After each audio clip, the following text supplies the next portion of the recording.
We're joined now by Jake Rowe of On3's Dawgs HQ, talking Georgia Bulldogs. And Jake, I think everybody going into this Ole Miss game wants to know: is this a possibility that Brock Bowers actually comes back in this game? Possible, yeah, absolutely. I think one of the biggest things that might be standing in the way is the weather, because it's supposed to be a little wet. I wonder if Georgia might get a little cautious.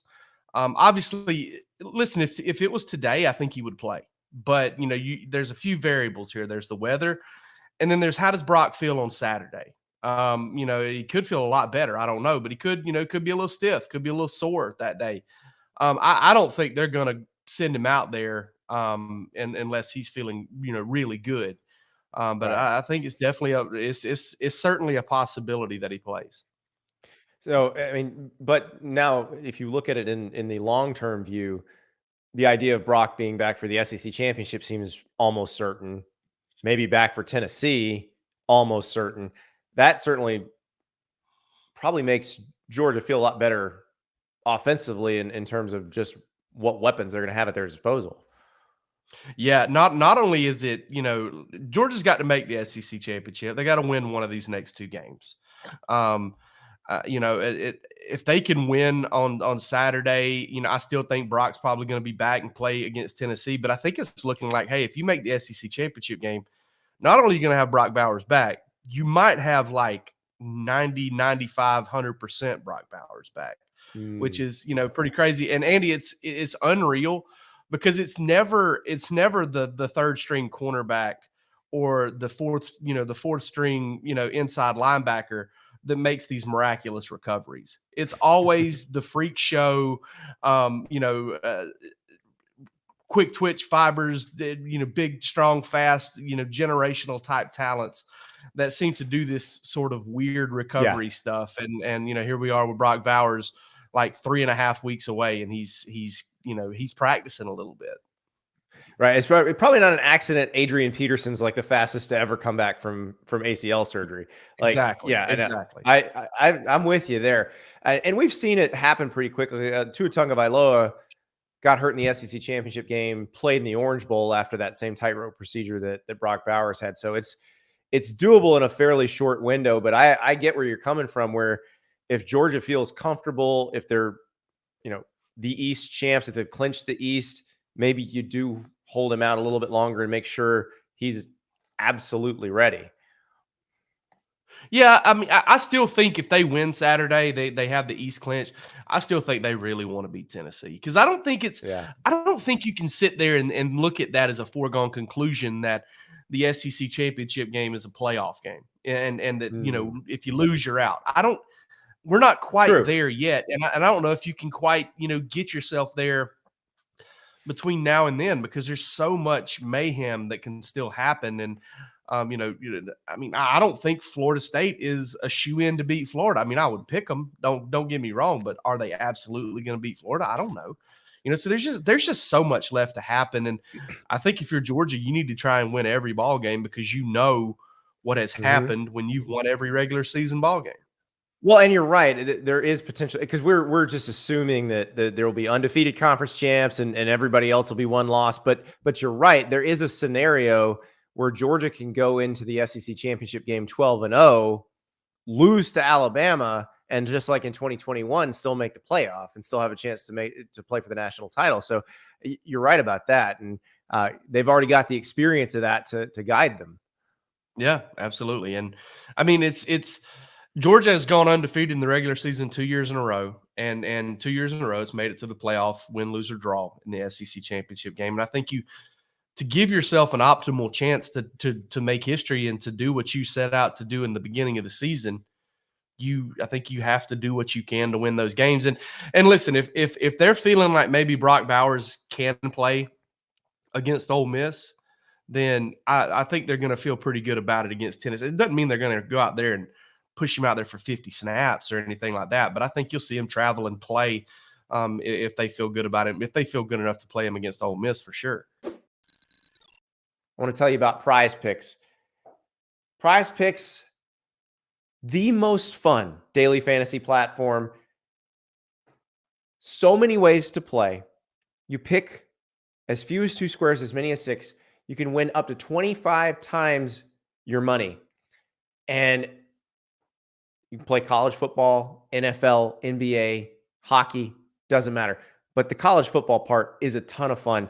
Basically, you're deciding if someone is going to have more than or less than a yardage total or a number of touchdowns in a game.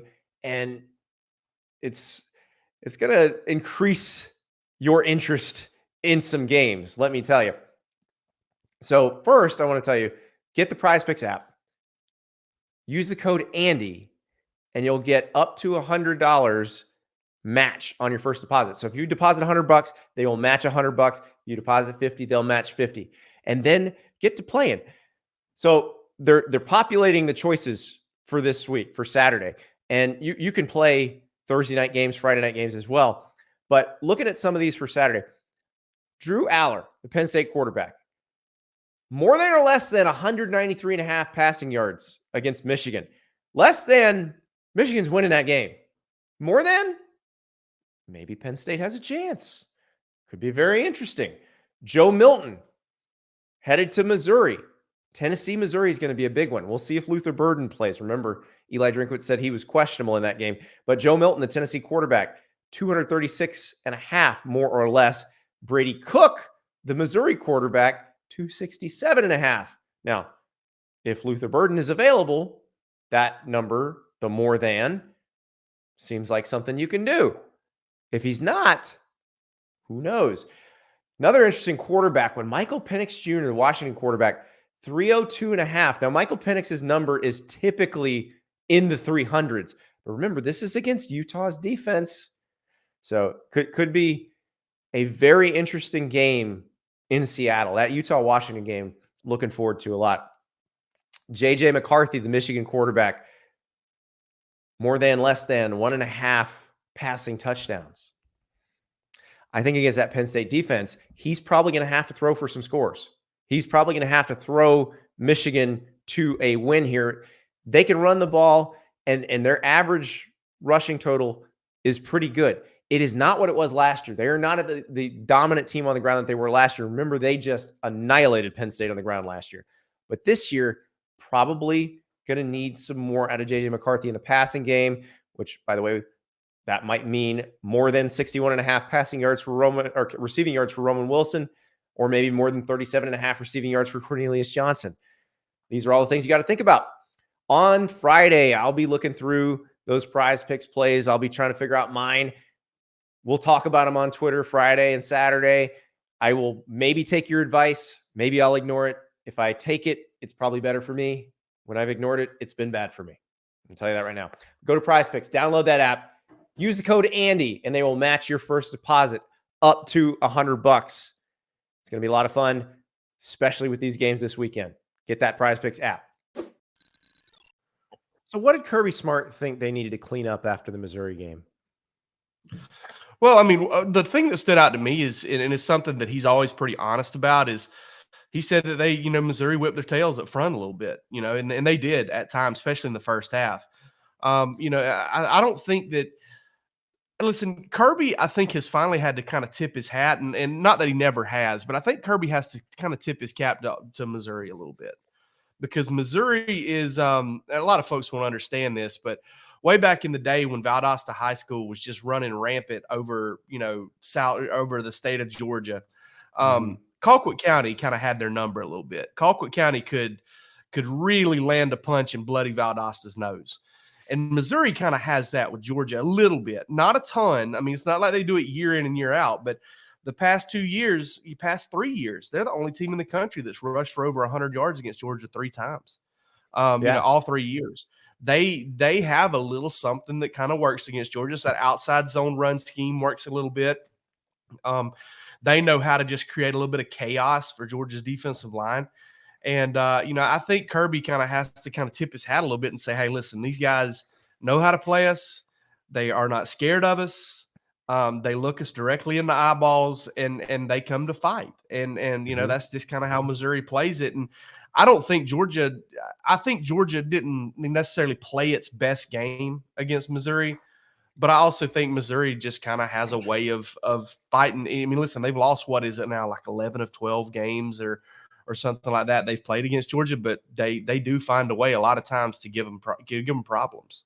Well, and maybe that Eli Drinkwitz schematically just does something that Kirby doesn't do well against. I mean, in the NFL, you've got Jim Schwartz. His defenses traditionally dominate Kyle Shanahan's offenses, but they don't dominate everybody else. So it's just one of those things that, and maybe, given what we've seen from Missouri in general this year, it might be that they've just got a nice thing going and they're going to get better. So now Georgia won't have to play them annually coming up in the next iteration of the SEC. So I'm sure Kirby's pretty happy about that. But yeah, and then meanwhile, Ole Miss comes in and they run the old Art Briles offense, which Kirby has been very successful against historically.